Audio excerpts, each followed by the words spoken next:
Hello বন্ধুরা, আজকের আলোচনা করব ইন্ডিয়া ভার্সেস ইংল্যান্ডের চতুর্থ টেস্টের তৃতীয় দিনের দ্বিতীয় ইনিংসে যেসব ঘটনাগুলো ঘটে গেল ভারতের অধিনায়ক রোহিত শর্মার সঙ্গে সরফরাজ খানের। হ্যাঁ বন্ধুরা, তোমায় হিরো হতে হবে না, মাঠের মধ্যে ধমক দিলেন ভারতের অধিনায়ক রোহিত শর্মা সরফরাজ খানকে। কি এমন ঘটেছিল তার জন্য ধমক দিয়েছেন রোহিত শর্মা? বিস্তারিত আলোচনা করব। তার পূর্বে জানিয়ে রাখি, চ্যানেলে নতুন হয়ে থাকলে অবশ্যই সাবস্ক্রাইব করে আমাদের পাশে থাকবেন। রাঁচিতে ইংল্যান্ডের বিরুদ্ধে চতুর্থ টেস্ট ম্যাচ জেতার খুব কাছাকাছি পৌঁছে গিয়েছে ভারতীয় দল।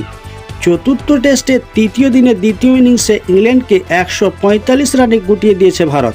ইনিংসে 46 রানের লিড থাকা ইংল্যান্ড দল ভারতের সামনে 192 রানের টার্গেট দিয়েছে, যার জবাবে তৃতীয় দিনের খেলা শেষ হওয়া পর্যন্ত কোনো উইকেট না হারিয়ে ভারতের স্কোরবোর্ডে 40 রান তুলেছে। ইংল্যান্ডের দ্বিতীয় ইনিংসের সময় সরফরাজ খানের ওপর রেগে যান ভারতের অধিনায়ক রোহিত শর্মা। আসলে ফিল্ডিং করার সময় সরফরাজ খান এমনই একটা কাজ করেছিলেন যা দেখে সরফরাজ খানকে বকুনি দিয়েছিলেন ভারতের অধিনায়ক রোহিত শর্মা, যার ভিডিও বর্তমানে সোশ্যাল মিডিয়াতে বেশ ভাইরাল হচ্ছে।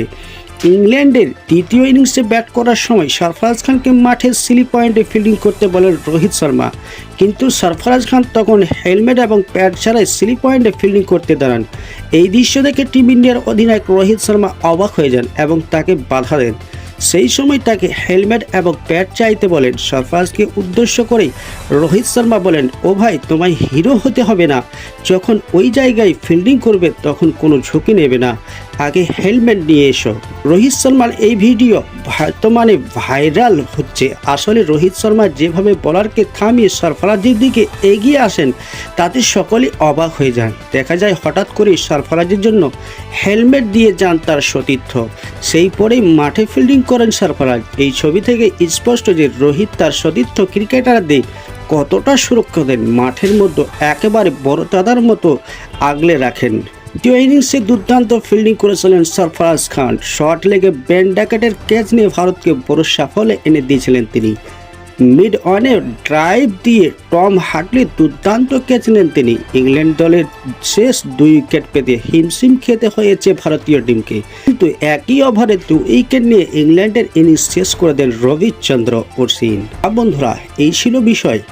রোহিত শর্মা দেখলেন ফিল্ডিং করার সময় আজকে প্যাড নেই এবং হেলমেট নেই, যার কারণে রোহিত শর্মা খুব বকুনি দিতে শুরু করলো।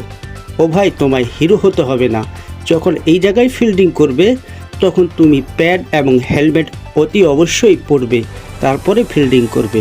এটাই বিষয়। বন্ধুরা, ক্রিকেট আপডেট পাওয়ার জন্য আমাদের চ্যানেলটিকে সর্বদাই সাপোর্ট করবেন এবং আমাদের পাশে থাকবেন।